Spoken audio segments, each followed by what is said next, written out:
So what do you talk about the least that you want to talk about the most? Financial operations in terms of content.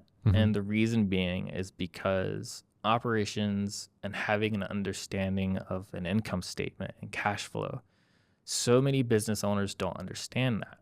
However, marketing and sales talk gets all the views. Sure. It's the sexy thing that everybody so wants good. to know. But realistically, how many business owners can look at their P&L and they just like have no idea what's actually healthy? Way too many. Yeah. And so I've done a poor job of that to this point. Now, the next question and the next logical step is, how am I going to correct that? So that is the new platform that I've built and the new business I've built, is to provide a whole bunch of resources and education around all things business, not just content and not just marketing and not just sales. It's how can I give people actual resources and learning materials that are affordable, that can help you learn these things, and in a not boring way. Go to YouTube and go to an accountant talking about an income statement. Boring. Yeah, sure. So you have those available now. Are you working on those? So I'm working on those. Okay. So the first thing I made available was just what I'm known best for. So that's content strategy, right? A digital course around that. But moving forward, the next product is a KPI dashboard, like for micro agency owners. How do you track expenses, revenue, and just an easy way to do it? And basically the income statement makes itself, because a lot of people that are just starting, they're not going to hire an accountant that's going to do it for them.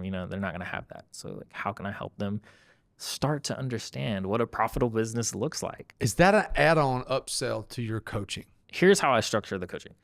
The coaching is easier to sell because the more templates, the more products I build, I can just add them in for free. Sure. So if I go $3,000 a month, I'll be on your team, coach you every step of the way. By the way, you're going to get the content strategy course. By the way, you're going to get my DM scripts. By the way, you're going to get my cold call scripts. By the way, you're going to get the KPI dashboard, and you're going to get all this stuff. And they're like, wow, that's a lot of stuff. Okay, I'm in. Yeah. And so the more stuff you can build and the easier you make it for them, the more likely they are to say yes. Do you sell those things you just rattled off? Do you sell those separately? I sell them separately, or will be selling them separately as the product suite for the new business kind of gets going and flowing. But generally speaking, it's kind of what I've been building for my clients over the past year and a half as they ask me questions like, what do I need to know about this? It's like, okay, I can build a resource for that. You get asked the same question once. It's like, okay. You get asked the same question twice. Okay. You get asked the same question 3 times. All right, I need to do something centered on this thing. Right, exactly. And so the way I tell people, like, if you want to build a business, talk to your customers. Just ask them. Yeah. They will tell you exactly what they need. Right. And like, that's the simplest way. And so a lot of people, they build what they want or start a business on their passion or whatever. I'm like, I love passion. Follow it as best you can. But you want to build a business, talk to people and ask them what they need. And I heard this, I got to say this, passion is extremely good, but it's very overrated. He says, build a business of what you're good at. Yeah. And like, you may not be passionate about all those things, but you're pretty good at them.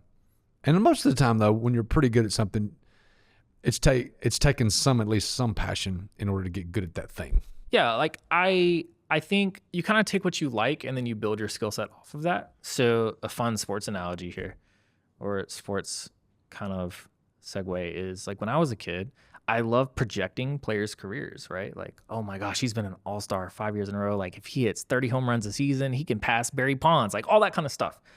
But that's kind of like what forecasting is for financial analysis, right? Like, okay, if we land this client and hire this person to serve them, what's our net profit going to look like? Like, how does that transform our business and looking forward? And so you look at all these scenarios.